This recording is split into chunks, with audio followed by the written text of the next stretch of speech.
Irmãos, vamos abrir as nossas Bíblias no livro do profeta Jeremias, capítulo 18. Nós vamos ler apenas os 6 primeiros versos desse texto. Jeremias, capítulo 18, um texto bem conhecido da igreja. Já foi, inclusive, alvo de uma mensagem minha há mais de um ano atrás, mas eu gostaria de meditar mais uma vez nesse texto. Acredito oportuno para todos nós, né? Acredito oportuno para os irmãos que estão aí ocupando esse cargo de liderança, né? Que estão se colocando à frente do rebanho do Senhor, tanto no ofício do presbiterato como no ofício do diaconato de nossa igreja. Irmãos, alguns que desde a mais tenra idade já estão nas fileiras do Evangelho, já estão na igreja, né? Outros que chegaram já numa idade mais avançada, mas todos se colocando nesse momento como servo. E a perspectiva que eu queria trabalhar nesse texto, ela passa um pouco sobre essa ideia de servir a Deus, ou da relação de Deus com o seu povo, da relação de Deus conosco, né? Em um aspecto descrito aqui numa metáfora do oleiro e do vaso. Jeremias 18, de 1 a 6, diz assim: Palavra que foi dita a Jeremias da parte do Senhor. Levante-se e desça até a casa do oleiro, e lá você ouvirá as minhas palavras. Desci à casa do oleiro, e eis que ele estava trabalhando sobre a roda. Como o vaso que o oleiro fazia de barro se estragou nas suas mãos, ele tornou a fazer dele outro vaso, segundo bem lhe pareceu. Então a palavra do Senhor veio a mim, dizendo: Casa de Israel, será que não posso fazer com vocês como fez esse oleiro? Diz o Senhor: Eis que como barro na mão do oleiro, assim são vocês na minha mão, ó casa de Israel. Vamos orar, irmãos, mais uma vez, pedindo a graça do Senhor sobre a nossa vida. Vou pedir ao presbítero Cícero que nos eleve a Deus nessa oração, intercedendo por todos nós pela mensagem dessa noite. Vamos orar.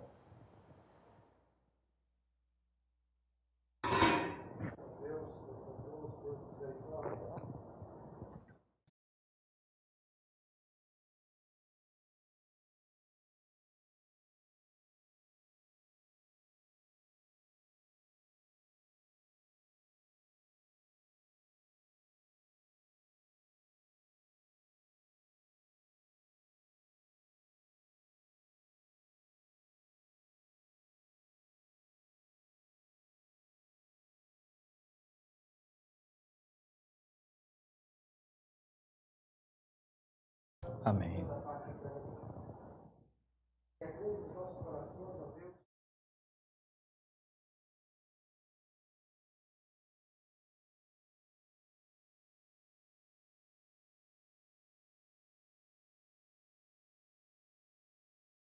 Amém, amém. Meus amados irmãos, essa é uma passagem muito interessante. Veja que ela trata da relação de Deus com o seu povo. Isso está claro nessa expressão que nós encontramos aí no versículo 6, quando o texto diz casa de Israel. Obviamente o texto está falando da família da aliança, do Israel de Deus. Daqueles que, e aí no entendimento agora, até numa perspectiva de Novo Testamento, daqueles que foram lavados, remidos, regenerados pelo sangue do Cordeiro. Por aqueles que são filhos da promessa. Promessa feita a Abraão, promessa repetida tantas e tantas vezes por parte do nosso Deus.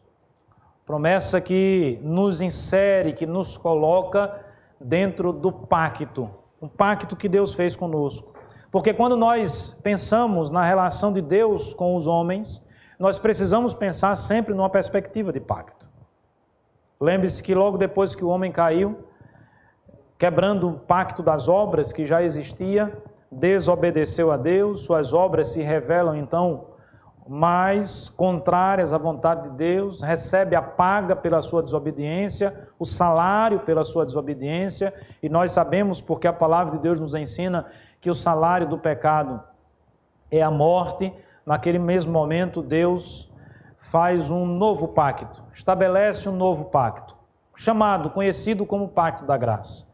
E Deus então promete, desde o proto-evangelho, lá em Gênesis capítulo 3, que viria aquele que pisaria na cabeça da serpente. Essa ideia, ela é renovada, ela transpassa toda a história de Israel, do povo de Deus, apontando sempre para Cristo como o Cordeiro de Deus que tira o pecado do mundo, como o bode expiatório, como o Cordeiro Pascual, não é? Como aquele que de fato e de verdade entregou-se por nós. Temos estudado pela manhã o Evangelho de João, de uma clareza impressionante a respeito disso, o Deus que se fez carne, que habitou entre nós e que se doou, não é? E que se entregou por nós. Então, a perspectiva dessa relação de Deus com o homem passa por esse ponto de estabelecimento de um pacto, o pacto da graça. E nesse pacto, meus amados irmãos, Deus age, Deus intervém. E nesse pacto nós encontramos e percebemos Deus como sendo o Deus conosco, como sendo o Emanuel. E aqui, de uma forma muito específica, Deus usa uma metáfora para, mais uma vez, falar de um aspecto dessa sua relação com o seu povo. Como eu falei, descrito aqui na expressão casa de Israel. Obviamente que nós não devemos alterar a palavra de Deus, mas nós poderíamos entender aqui casa de Israel como a igreja cristã nos dias de hoje, como a 7ª igreja presbiteriana de Maceió, como a cristandade, a igreja visível, espalhada pelo mundo afora. E o que é então que o Senhor diz a essa igreja? O que ele diz a essa igreja parte da observação do que estava acontecendo na oficina daquele artesão, na oficina daquele oleiro. Veja, a palavra de Deus foi a Jeremias e disse a ele. Primeiro momento, qual é a ordem de Deus? Está descrita aí no verso 2, levante-se e desça até a casa do oleiro. Lá você ouvirá as minhas palavras. Deus já estava falando com o seu profeta, mas ele não havia revelado tudo o que ele gostaria de falar ao seu profeta ainda. Nesse primeiro momento ele apenas diz, vá à casa do oleiro. Obviamente aqui há uma pedagogia no ensino do Senhor Jesus. Ele não apenas quer falar, mas ele quer mostrar, não é? Através de uma experiência, através de algo que é visual ao seu profeta, e obviamente isso tem repercutido até os nossos dias, esse aspecto da sua relação com o seu povo, com a casa de Israel. E o texto então diz que Jeremias desceu ali a olaria, não é? Desceu ao ateliê, usando uma expressão mais sofisticada, não é? Daquele oleiro, a oficina daquele oleiro, e ali ele viu o trabalho artesanal. Eu não sei quantos já viram um oleiro trabalhando, né? Mas nós temos hoje vídeos, nós temos imagens, que talvez na nossa mente não seja difícil entendermos isso. Interessante que essa é uma prática milenar e que não sofreu grandes alterações na forma com que essas peças são produzidas. Então o texto diz que o oleiro estava ali dando forma ao barro que estava naquela roda. A roda, não é, vai girando. Geralmente você vai ter o oleiro ali com um pedal, não é? Principalmente pensando-se numa época tão distante da nossa, e a roda ali vai girando e aquele barro vai sendo molhado e vai sendo moldado.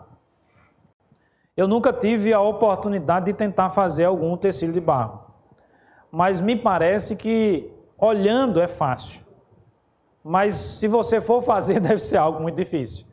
A coisa pode degringolar, pode ficar tudo troncho, não é? Você pode colocar força de mais ou força de menos, não é? Naquela massa bruta de barro. A arte de moldar aquilo, a técnica para moldar aquilo, leva um pouquinho de tempo para você treinar, para você adquirir. E mesmo sendo aqui um oleiro, não sei se aprendiz ou provavelmente mais experiente, porque isso acontece com os artesãos mais experientes também. Nós erramos, nós falhamos, não é? Nas nossas artes, naquilo que nós fazemos, por mais apurada que seja a nossa técnica. Para quem gosta de futebol, para eu explicar melhor o que eu estou dizendo, você tem um jogador que está jogando aí em alto nível, o cara é considerado um craque, e às vezes ele dá um chute que a bola vai, como a gente costuma dizer, bola para o mato, que o jogo é de campeonato, né? Dependendo da força e do tamanho do estádio, vai para fora do campo de futebol. Quando eu era garoto, adolescente, jogava bola, a regra era: quem chutou assim vai buscar a bola. Porque buscar a bola nesse contexto é uma das piores coisas que tem. Mas veja, por mais que ele seja profissional, ele ainda erra. O texto diz então que o oleiro aqui, trabalhando no barro, não é? Veja aí o versículo 4, como o vaso que o oleiro fazia de barro se estragou nas suas mãos. Ele tornou a fazer dele outro vaso, segundo bem lhe pareceu. Então ele começa a moldar. O que é que acontece ali? Algum erro na forma, degringolou a peça que ele estava fazendo, o vaso que ele estava fazendo não saiu a contento. Ele poderia botar a culpa no barro, dizer esse barro não presta. Ele poderia ter pegado aquele barro e ter jogado fora. Mas aí o texto então diz que ele refez. Ele fez um novo vaso, não é? Veja, ainda estou lendo o versículo 4. Quando o vaso se estragou nas suas mãos, ele tornou a fazer daquela massa de barro um outro vaso. E obviamente que ele fez de acordo com o que bem lhe pareceu. Talvez naquela primeira forma não tenha sido a melhor forma. Ele então desenvolve agora uma nova forma. O que isso tem a nos ensinar? O que essa cena aqui descrita tem a nos ensinar a respeito da relação de Deus para conosco? Primeiro ponto que se estabelece, e nós não podemos nos esquecer disso: quem é o oleiro? Somos nós? Não, o oleiro é Deus. Quem é o vaso aqui representado nessa metáfora? O vaso somos nós. Então, nessa relação de Deus com o ser humano, nessa relação de Deus com a casa de Israel, nessa relação de Deus com a família da aliança, nessa relação de Deus com a igreja e os seus servos, comparando essa relação com a relação do oleiro e do vaso, nós podemos destacar um primeiro ponto aqui para nossa observação. O ponto é que Deus cuida de nós e não desiste de nós. Nós vemos aqui um Deus que não pega aquela massa bruta de barro e simplesmente joga fora. Alguma coisa deu errado no processo. Alguma coisa não saiu de acordo com o que o oleiro gostaria que saísse.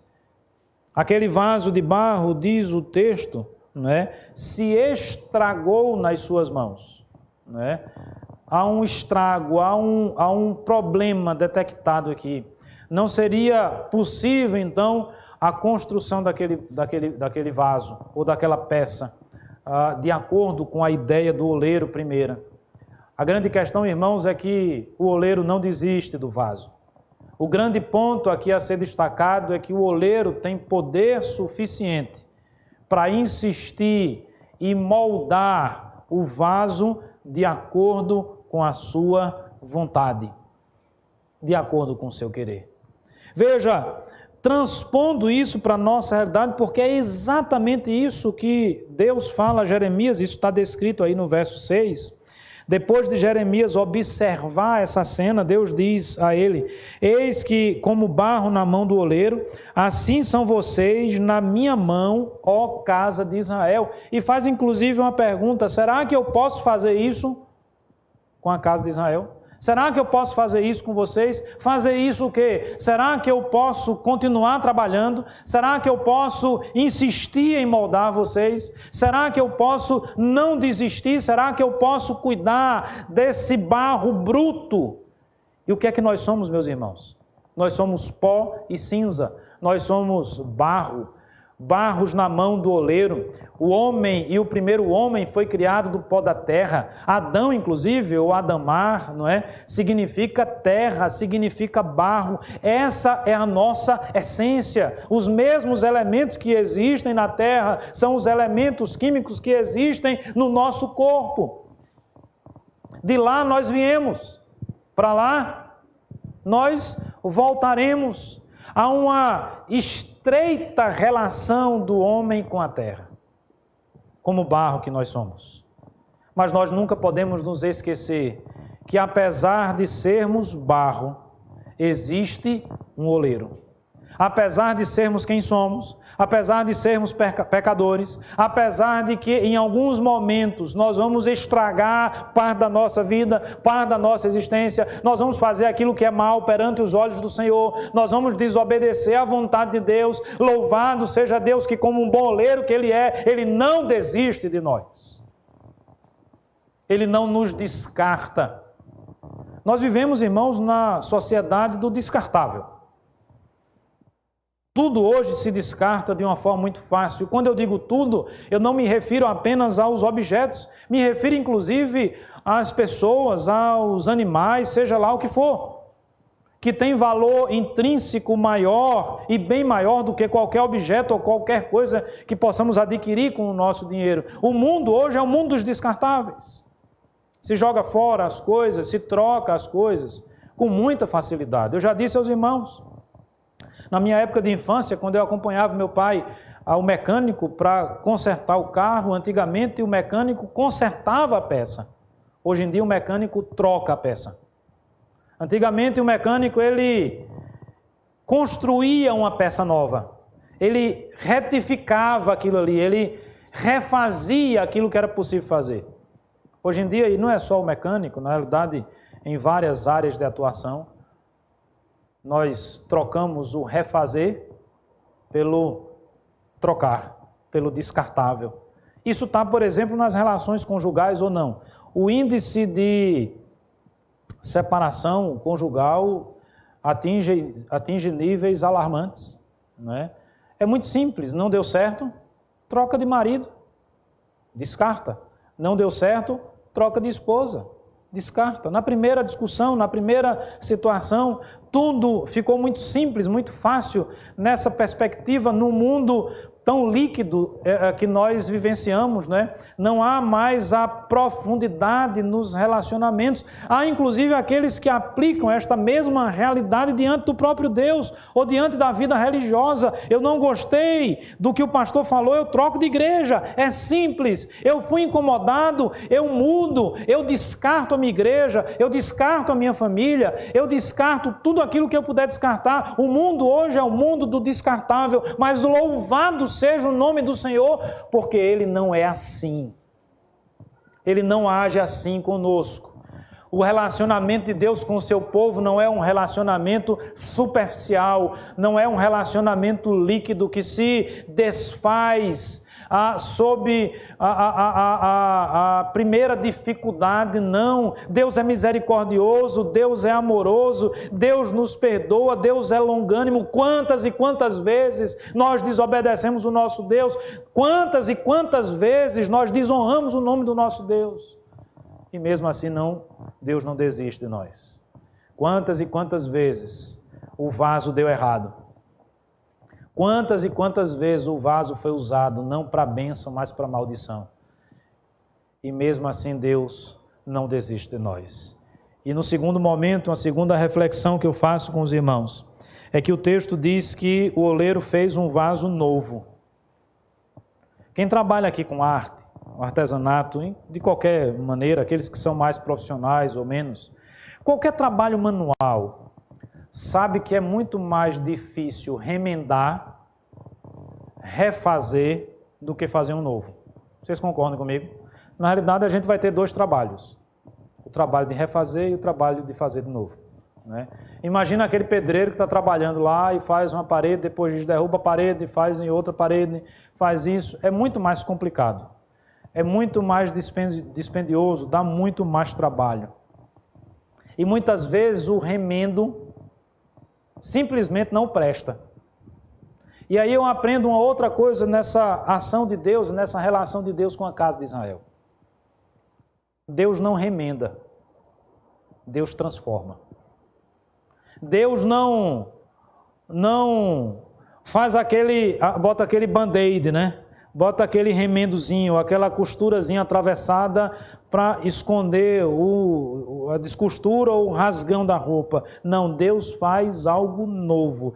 E esse transformar é o transformar de algo que é verdadeiramente novo. Como o oleiro que ele tem o poder de transformar completamente a vida desse vaso. Ele tem o poder, inclusive, de quebrar o vaso, se ele assim quiser, e fazer desse vaso um novo vaso. Então, o que nós percebemos aqui, veja, o que o texto diz, como vaso que o oleiro fazia de barro se estragou nas suas mãos, ele tornou a fazer dele outro vaso, segundo a sua vontade. É possível que tenha alguma versão aí que diz, ele fez um vaso novo.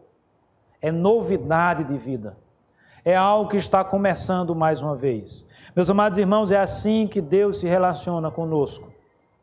Quando nós fazemos aquilo que é mal, quando nós pecamos na presença do nosso Deus, Deus sempre está colocando diante de nós, porque Ele não desiste de nós, a possibilidade de uma transformação profunda na nossa vida. Sempre colocando diante de nós a possibilidade de recomeçar, por maiores que tenham sido os traumas anteriores, por mais profundas que tenham sido as decepções, por mais profundo que tenha sido o nosso distanciar-se da presença de Deus. Deus não nega um coração contrito, Deus não nega um coração compungido. O coração contrito, o coração compungido mexe com o ser de Deus. Lembram-se das palavras de Cristo, nos incentivando a orar em Mateus capítulo 7? Buscai e acharei, batei e abri-se-vos-á. Traz-nos, meus irmãos, à mente aquela ideia do Deus que está pronto para nos recepcionar mais uma vez. Mas, obviamente, essa recepção passa por uma transformação profunda da nossa vida. E aí, todas as vezes que eu falo dessa transformação profunda, eu penso em Romanos capítulo 12. Nós não devemos nos conformar com o espírito deste século, com o espírito do mundo, não é? Seja deste século ou de qualquer outro século, quando principalmente esse espírito se antepõe à vontade de Deus, mas nós precisamos transformar o mundo através da renovação e da transformação da nossa própria mente. E quem executa essa transformação no nosso coração? Quem é que nos quebra e faz um vaso novo? Senão o oleiro, senão aquele que tem poder para fazer isso. Muitas vezes nós nos encontramos em momentos na nossa vida de reflexão, em momentos de algum tipo de angústia, e eu não falo das questões meramente materiais, eu falo daquelas reflexões que dizem respeito à nossa alma, eu falo das questões existenciais. Muitas vezes nós nos deparamos em situações assim, e nesse momento é oportuno, meus amados irmãos, como vasos, buscarmos o oleiro, na perspectiva de que ele pode nos quebrar completamente, nos transformar completamente, modificar a nossa vida completamente e fazer com que a gente volte ao primeiro amor e fazer com que possamos resgatar aquele sentimento de um vaso que já foi trabalhado pelo Senhor, um vaso que foi criado pelo oleiro. Mas é importante sabermos disso. O propósito e a ação de Deus aqui revelada não passa por um Deus que pretende, que deseja fazer remendos, mas é um Deus que nos transforma de forma plena, de forma completa. E hoje eu vou reduzir aqui a minha fala e já me encaminhando para o final. Eu ainda queria fazer uma terceira reflexão. Meus amados irmãos, eu olho para esse versículo 4, especialmente para a última afirmação desse versículo, e salta aos meus olhos de uma forma impressionante a soberania de Deus. Porque o texto diz que ele fez segundo bem lhe pareceu. O soberano é o oleiro. Você pense naquele vaso que você tem na sua casa, seja ele de barro, seja ele de vidro ou qualquer material. Você imagina um dia que você vai pegar e colocar flores. As irmãs aí que ganharam flores dos maridos, em algum momento aí da vida. Aí você, empolgada com as flores que você recebeu do seu marido, você vai procurar um vaso, botar água e botar aquelas flores, porque você quer que ela dure um pouquinho mais, não quer que ela murche logo. E aí quando você pega o vaso diz assim, epa, não, eu não quero ser usado com esse propósito. Eu pergunto a você, se eu e você ouvirmos um vaso falar, qual é o procedimento que devemos ter? Procure um médico, o mais rápido possível, porque alguma coisa está errada, porque vaso não fala. Ouvir vaso falando, se você ouvir o seu vaso falar, não é? O utensílio que você vai usar falar tem alguma coisa errada com você, não é com vaso não. Obviamente que a brincadeira à parte, mas o ridículo dessa situação, o absurdo dessa situação, tem como propósito na minha fala mostrar que a mesma relação se dá diante de Deus. Deus nos criou também com um propósito. E como vasos na mão do oleiro, nós precisamos compreender esse propósito. Obviamente que existem os propósitos gerais e os propósitos particulares, específicos. O propósito maior é a glória do Senhor, a exaltação do nome de Deus, é para isso que nós somos criados. Os propósitos específicos têm a ver com aqueles dons que Deus colocou diante de nós, nos municiou, nos deu, nos presenteou, como fruto, inclusive, da sua graça. O oleiro é tão maravilhoso, o oleiro é tão perfeito que ele cria o vaso com especificações, né? Ele vai usar e vai fazer aquele vaso com a especificação mais adequada para se colocar água, aquele outro para se colocar flores. Cada vaso vai ter o seu uso determinado, mas todos eles precisam se submeter à vontade do oleiro. Então, como vasos que somos, nas mãos do oleiro, que antes de qualquer coisa tenhamos em mente essa regra geral do louvor, da glória, da exaltação ao nome do Senhor. Lembre-se da primeira pergunta do breve catecismo de Westminster, né? Porque Deus criou o homem para a glória, para o louvor do seu nome. Essa é a razão primeira da nossa existência. Mas existem também, meus amados irmãos, os propósitos específicos. E aí passa pelo serviço. E aí passa, por exemplo, pelos irmãos que foram hoje aqui ordenados e investidos. Foi da vontade de Deus que esses irmãos fossem eleitos e reconhecidos por essa congregação, para servirem como presbíteros, para servirem como diáconos. É vontade e é propósito de Deus que todos nós tenhamos dons e talentos e que nós venhamos a colocar esses dons e esses talentos como vasos que somos na mão do oleiro, a serviço do oleiro, a serviço daquele que nos criou, a serviço daquele que não desiste de nós, a serviço daquele que nos transforma profundamente, não faz remendos na nossa vida, a serviço daquele que faz isso de acordo com a sua vontade, ou seja, a serviço daquele que é soberano.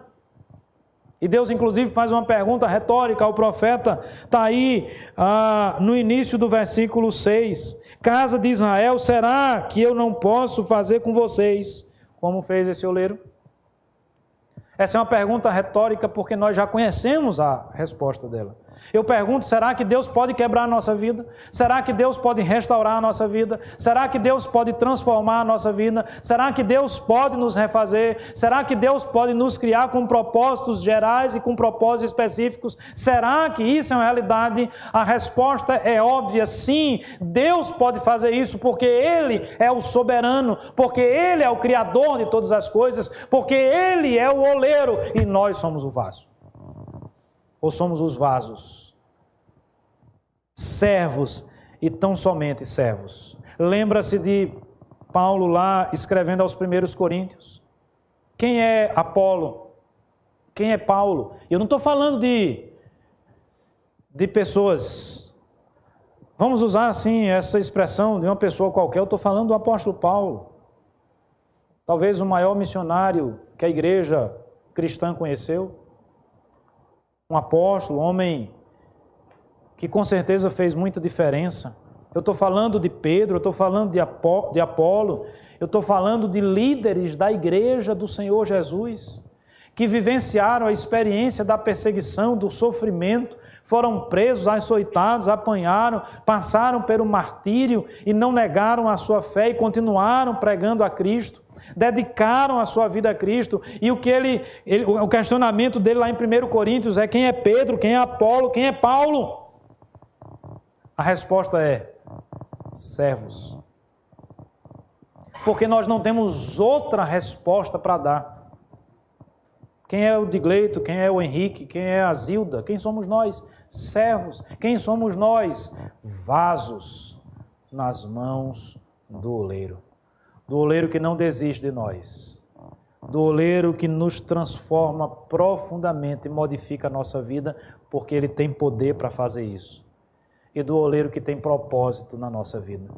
E aí, meus amados irmãos, eu fecho a minha reflexão nessa noite, dizendo para a igreja, dizendo para os irmãos, que quanto mais próximos do propósito de Deus nós estivermos, mais felizes nós seremos. Quanto mais próximos dos propósitos de Deus nós estivermos, mais desfrutaremos das bênçãos nesta vida. Quanto mais próximos do propósito de Deus para a nossa vida, mais a paz do Senhor será uma realidade no nosso coração. Virão dias difíceis, virão dias conturbados. No mundo tereis as aflições. Esta é uma realidade da qual nós não podemos fugir. Mas nós temos um oleiro, nós temos um Deus soberano que não desiste de nós, que cuida de nós, que nos abençoa, que derrama bênção sobre a nossa vida. E que se porventura essa bênção não puder ser sentida, e nunca haverá de ser sentida de forma plena nesta vida, nós ainda temos a certeza, a convicção e a esperança de que em Cristo nós seremos mais do que vencedores. Nós temos uma vida eterna para desfrutar na presença daquele que deu a sua vida por nós, derramou o seu precioso sangue, nos justificou, comprou, pagando o preço que deveria ser pago pela nossa salvação. Louvado seja o nome do Senhor. Louvado seja o nome do oleiro. Aos meus irmãos, Pedro, Rafael, Hugo, Hélito, Jorge, aos demais irmãos, Henrique, Luciano, que serve lá em Arapiraca, as lideranças de um modo geral, as nossas irmãs da Sociedade Auxiliadora Feminina, as irmãs que estão atuando com as crianças, a liderança dos jovens, seja a ação que você tiver no corpo de Cristo. A minha palavra para você é: nunca esqueça que você é um vaso nas mãos do oleiro. Que esse oleiro nunca desiste de você. Que a transformação, o renovo sempre será uma realidade. E procure sempre fazer a vontade desse oleiro. Está em sintonia com o propósito desse oleiro. Mas, pastor, como é que nós sabemos o propósito? Está aqui, ó. Ele diz qual é o propósito. Leia a Bíblia. Abra a Bíblia. Hoje não é o dia da Bíblia? Que homenagem maravilhosa. Busque nas Escrituras Sagradas Deus falando com a sua vida. Deus mostrando o caminho que eu e você precisamos seguir. Que Deus nos abençoe. Amém. Amém.